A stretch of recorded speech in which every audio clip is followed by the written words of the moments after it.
എല്ലാവർക്കും big boss റിവ്യൂയിലേക്ക് സ്വാഗതം. ഞാൻ ഇന്ന് എപ്പിസോഡ് 20ൻ്റെ റിവ്യൂ ആണ് ഞാൻ പറയാൻ പോകുന്നത്. അപ്പോൾ രാവിലെ തന്നെ അവിടെ കോഫിയുടെ പ്രോബ്ലം സ്റ്റാർട്ടായിട്ടുണ്ട്. അനു ചപ്പാത്തി കള്ളിയാണെന്നുണ്ടെങ്കിൽ നമ്മുടെ ജിസയിൽ കോഫി കള്ളിയായിട്ടാണ് മാറിയിരിക്കുന്നത്. ജിസയിൽ അവിടുന്ന് കോഫി എടുത്ത് മാറ്റിയെന്നും കോഫി കിട്ടിയിട്ടില്ലെന്നും കുറേ ആൾക്കാർക്ക് കോഫി ഇട്ട് കൊടുക്കുന്നുണ്ടെന്നും കോഫി കിട്ടിയിട്ടില്ലെന്നും പറഞ്ഞ് കുറേ ആൾക്കാർ കോഫി അവിടെ ഉണ്ടായിരുന്നോ ഫസ്റ്റ് പാക്കറ്റ് ഉണ്ടെന്ന് എല്ലാവർക്കും അറിയാം. അത് ഫിനിഷ് ആയിട്ടുണ്ട്. അത് കഴിഞ്ഞതിന് ശേഷം വേറെ കോഫി പാക്കറ്റ് ഉണ്ടായിരുന്നോ ഇല്ലയോ എന്ന് അവിടെ ആർക്കും തന്നെ അറിയത്തില്ല. ജിസയിൽ ഇതെങ്ങനെ മനസ്സിലാക്കിയെന്നും നമുക്കറിയത്തില്ല. എങ്ങനെ ഒളിപ്പിച്ചു വെച്ചു എന്നും ആർക്കും അറിയത്തില്ല. ജിസയിൽ ഒരു പാക്കറ്റ് മാത്രമല്ല ഒളിപ്പിച്ച് വെച്ചത്, ഒന്നിൽ കൂടുതൽ പാക്കറ്റ് ഒളിപ്പിച്ച് വെക്കുകയും അതാർക്ക് നിങ്ങൾക്ക് വേണമെങ്കിൽ കണ്ടുപിടിക്കുക, എനിക്കറിയില്ല, ഞാൻ അവിടെ വെച്ചിട്ടുണ്ട് ഇവിടെ വെച്ചിട്ടുണ്ട്, അങ്ങനെയൊക്കെ ആയിരുന്നുള്ള സംഭാഷണ രീതികളും ഒക്കെയാണ്. രാവിലെ തന്നെ ഒരു ജിസേലിൻ്റെ ഗെയിം പ്ലാനാണ് നമുക്ക് ഈ എപ്പിസോഡ് 20ൽ തന്നെ ആദ്യം കാണാൻ സാധിച്ചത്. ഈ ഒരു വിഷയം ലാലേട്ടൻ ചർച്ച ചെയ്താലും ജിസേലിന് കുഴപ്പമില്ല എന്നുള്ള രീതിയിൽ ഒരു കൂസലുമില്ലാതെയാണ് ജിസേൽ വളരെ കൂളായിട്ടാണ് അതിനെ ഹാൻഡിൽ ചെയ്തത് തന്നെ. യാതൊരുവിധ ബഹളത്തിനോ കാര്യത്തിനോ ഒന്നും പോയിട്ടില്ല. അതും ഒരു ഗെയിം പ്ലാൻ ആയിട്ട് കാണുന്നു എന്ന് കുറച്ച് ആൾക്കാർ അവിടെ തന്നെ സംസാരിക്കുന്നുണ്ടായിരുന്നു. കിച്ചണിൽ തുടങ്ങിയോണ്ട് തന്നെ നമുക്ക് കിച്ചൺ ടീമിനെ പറ്റിയും കൂടി പറയാം. കിച്ചൺ ടീം ഈ സീസണിൽ ഭയങ്കര മോശപ്പെട്ട ഒരു കിച്ചൺ ടീം തന്നെയാണ്. എന്നും ഫുഡ് ലേറ്റായിട്ടാണ് തരുന്നത് കൊടുക്കുന്നത് എന്ന് കംപ്ലൈൻ്റ് ഒക്കെ ഉണ്ട് അവർക്ക്. എപ്പിസോഡ് 20ലാണെങ്കിൽ അവർ ഉച്ചയ്ക്ക് 12 മണിക്കാണ് രാവിലത്തെ ബ്രേക്ക്ഫാസ്റ്റ് കഴിച്ചത്. അപ്പോൾ ഷാനവാസും ശാരിക ഒരു ടീം അവിടെ സംസാരം ഉണ്ടായിരുന്നു. നമ്മൾ ഫുഡ് കഴിച്ചിട്ട് മെഡിസിൻ കഴിക്കേണ്ട ആൾക്കാരുണ്ട്, നമുക്കിതിങ്ങനെ പറ്റില്ല. അപ്പോൾ അതിൻ്റെ പേരിൽ അനുവിനെ ഒരുപാട് ഫയർ ചെയ്യുക, അനുവിനെ തന്നെ അപ്പാനെ ആണെങ്കിലും അവിടെ ഭയങ്കര ഒരു ഫുഡിൻ്റെ പേരിൽ ഇത്രയും ലേറ്റായതിൻ്റെ പേരിൽ ഷാനവാസ് ഒരുപാട് ഓവറായി സംസാരിക്കുക എടുക്കുകയൊക്കെ ചെയ്തിട്ടുണ്ടായിരുന്നു. അവർ 8:30 എഴുന്നേൽക്കുന്ന ആൾക്കാരാണ്. ഈ ഇത്രയും 12 മണി വരെ വെയിറ്റ് ചെയ്യേണ്ട ആവശ്യമില്ല എന്ന് തന്നെയാണ് എൻ്റെ ഒരു പേഴ്സണലി അഭിപ്രായം തന്നെ. രാവിലെ എഴുന്നേറ്റ് 2 മണിക്കൂർ കൊണ്ട് ബ്രേക്ക്ഫാസ്റ്റ് റെഡിയാക്കാവുന്നതേ ഉള്ളൂ. രാവിലെ എഴുന്നേറ്റ് വേഗം കാര്യങ്ങൾ ചെയ്താൽ പെട്ടെന്ന് നമുക്ക് ഫുഡ് ഉച്ചക്കലത്തെ ഫുഡ് കറക്റ്റ് 2 മണിക്കെങ്കിലും അല്ലെങ്കിൽ ഒരു 1 മണിക്കെങ്കിലും ഫുഡ് കൊടുക്കാൻ പറ്റുന്ന രീതിയിൽ ചെയ്യാവുന്നതാണ്. അപ്പോൾ കിച്ചൺ ടീം കുറച്ചും കൂടി ഒരു നല്ല ടീമിനെ സെലക്ട് ചെയ്യണം. പിന്നെ അവിടെ ക്യാപ്റ്റൻസി നോമിനേഷനാണ് നടന്നത്. ശൈത്യയെ തള്ളി പറഞ്ഞവരൊക്കെ തന്നെ ശൈത്യയുടെ കൂടെ ചേരുകയും ശൈത്യയ്ക്ക് വേണ്ടി വോട്ട് ചെയ്യുകയും ചെയ്ത് അവിടെ ഒരു ഗ്രൂപ്പിസം തന്നെയാണ് നടന്നത്. അവർ 14 വോട്ടോട് കൂടി ക്യാപ്റ്റൻസിയിൽ നമ്മുടെ ശൈത്യയാണ് മുന്നിൽ വന്നത്.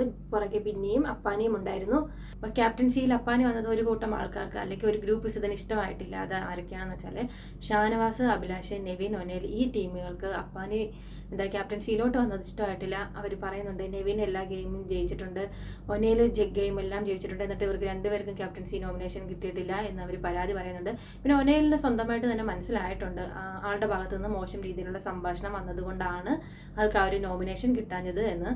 പിന്നെ അവിടെ അനീഷിൻ്റെ ഒരു സ്റ്റേറ്റ്മെൻറ്റ് ചർച്ചാ വിഷയമാവുകയും കൂട്ടത്തിൽ ശാരികയും അതിലിടപെടുകയും ശാരികയെ ഒരുപാട് അതിനു വേണ്ടി ഇത്രയും നാൾക്കിടയിൽ ശാരിക ഓവർ റിയാക്ട് ചെയ്ത് സംസാരിച്ചൊരു വിഷയം തന്നെ ഇത് തന്നെയാണെന്ന് തന്നെ പറയേണ്ടി വരും. ആ രീതിയിലുള്ള ശാരികയ്ക്ക് മാറേണ്ട ഒരു സിറ്റുവേഷൻ അവിടെ ഉണ്ടായിട്ടുണ്ടായിരുന്നു. എന്താണെന്ന് വെച്ചാൽ ഒരു ഭാര്യയും ഭർത്താവിൻ്റെ ഒരു സിറ്റുവേഷൻ നമ്മുടെ അനീഷ അവിടെ സംസാരിച്ചിട്ടുണ്ടായിരുന്നു. ഭർത്താവ് മദ്യപിച്ചിട്ട് വരുവാണെന്നുണ്ടെങ്കിൽ വന്നിട്ട് ഒരു അടി കൊടുക്കുകയാണെന്നുണ്ടെങ്കിൽ ഭാര്യ കുറച്ചൊക്കെ ഒന്ന് അഡ്ജസ്റ്റ് ചെയ്യണം എന്നാണ് ആൾ ഉദ്ദേശിച്ച് സംസാരിച്ച് വന്നത്.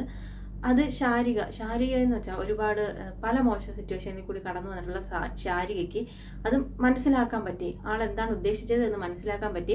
അതുമായി റിലേറ്റഡ് ആയിട്ടുള്ള വേറൊരു സന്ദർഭം അവിടെ പറയുകയും ചെയ്തു.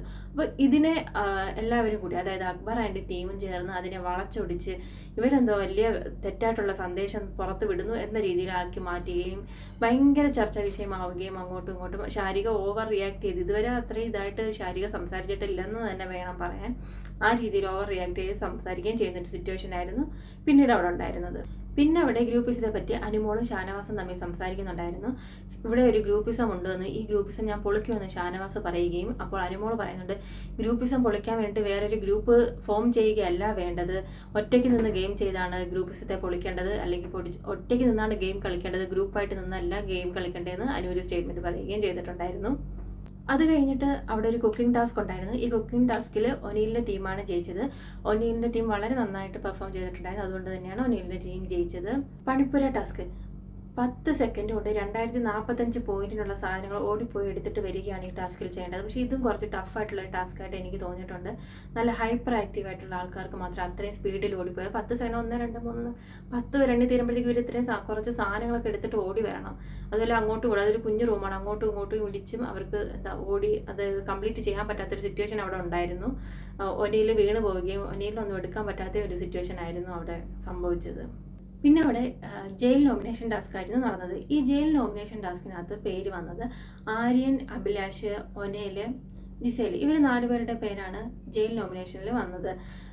കൂടുതൽ ആൾക്കാരും വോട്ട് ചെയ്തത് ഒനയിലാണ്. എന്തുകൊണ്ടെന്ന് വെച്ചാൽ ആര്യനെ മോശമായി ചിത്രീകരിക്കാൻ വേണ്ടിയിട്ട് ഒനയിൽ കൂടുതൽ ഓവറായിട്ട് സംസാരിക്കുക, ആ സംഭാഷണ രീതി വളരെ മോശപ്പെട്ട രീതിയിൽ പോവുകയും തലയടിച്ച് പൊട്ടിക്കും, അങ്ങനെയുള്ള രീതിയിലുള്ള സംഭാഷണ രീതികളൊക്കെ വന്നതുകൊണ്ട് തന്നെ ആണ് ഒനയിൽ ഈ ഒരു ജയിലിലോട്ട് നോമിനേറ്റ് ചെയ്യപ്പെട്ടത്. ആര്യനും ജിസേലും ജയിലിൽ പോകുമ്പോൾ അവരുടെ നല്ലൊരു കോംബോ ക്രിയേറ്റ് ആവും എന്നൊക്കെ എല്ലാവരും വിചാരിച്ചിട്ടുണ്ടായിരുന്നു. പക്ഷേ അത് നടന്നില്ല.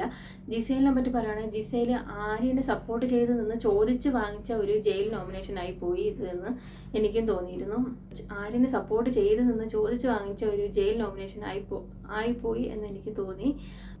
പിന്നെ ഇവരുടെ ജയിൽ വാസത്തെ പറ്റി പറയുകയാണെങ്കിൽ ഭയങ്കര ടഫായിട്ടുള്ളൊരു ടാസ്ക് തന്നെയായിരുന്നു. മനുഷ്യ ക്ലോക്ക് എന്ന് പറയുന്ന നമ്മൾ ക്ലോക്കിൽ സമയം പോകുന്നത് പോലെ തന്നെ അവർ കൈ കൊണ്ട് 2 ഇരുമ്പ് റോഡ് വെച്ച് ടിക് ടിക് ഇങ്ങനെ ശബ്ദമുണ്ടാക്കി അവർ ആ ഒരു ടാസ്ക് കംപ്ലീറ്റ് ചെയ്യണമെന്നായിരുന്നു. പക്ഷേ അത് ഭയങ്കര ടഫായിട്ട് തോന്നി. അവർ ഫുള്ള് കംപ്ലീറ്റ് ചെയ്തിട്ടില്ല എന്നാണ് തോന്നിയത്, അവർ കിടന്നുറങ്ങി കുറേ കഴിഞ്ഞിട്ട്. പിന്നെ അവിടെ ഡിന്നർ ടൈമിൽ ഷാരികയും നെവിനും ചേർന്ന് അനീഷിനെ അനുകരിക്കുന്ന ഒരു സിറ്റുവേഷൻ ഉണ്ടായിരുന്നു. അത് വളരെ രസകരമായിട്ട് തോന്നി എനിക്ക്. ഈ എപ്പിസോഡ് 20 എനിക്ക് ഏറ്റവും ഇഷ്ടപ്പെട്ട ഒരു സീൻ തന്നെയായിരുന്നു. അത് മാത്രമല്ല അനീഷിൻ്റെ ചിരിയായിരുന്നു ആ ഒരു സിറ്റുവേഷനിലെ ഹൈലൈറ്റ്. എന്ന് വെച്ചാൽ ഈ അനീഷ് ഇത്ര മനോഹരമായിട്ട് ചിരിക്കുമെന്നും നമുക്ക് മനസ്സിലാക്കാൻ പറ്റിയൊരു സിറ്റുവേഷൻ തന്നെയായിരുന്നു അത്. അപ്പോൾ ഇതൊക്കെയാണ് എപ്പിസോഡ് 20 അവിടുത്തെ വിശേഷങ്ങൾ. അപ്പോൾ അടുത്ത വീഡിയോ ആയിട്ട് വരുന്നത് വരേക്കും എല്ലാവർക്കും ടാറ്റ ബൈ ബൈ.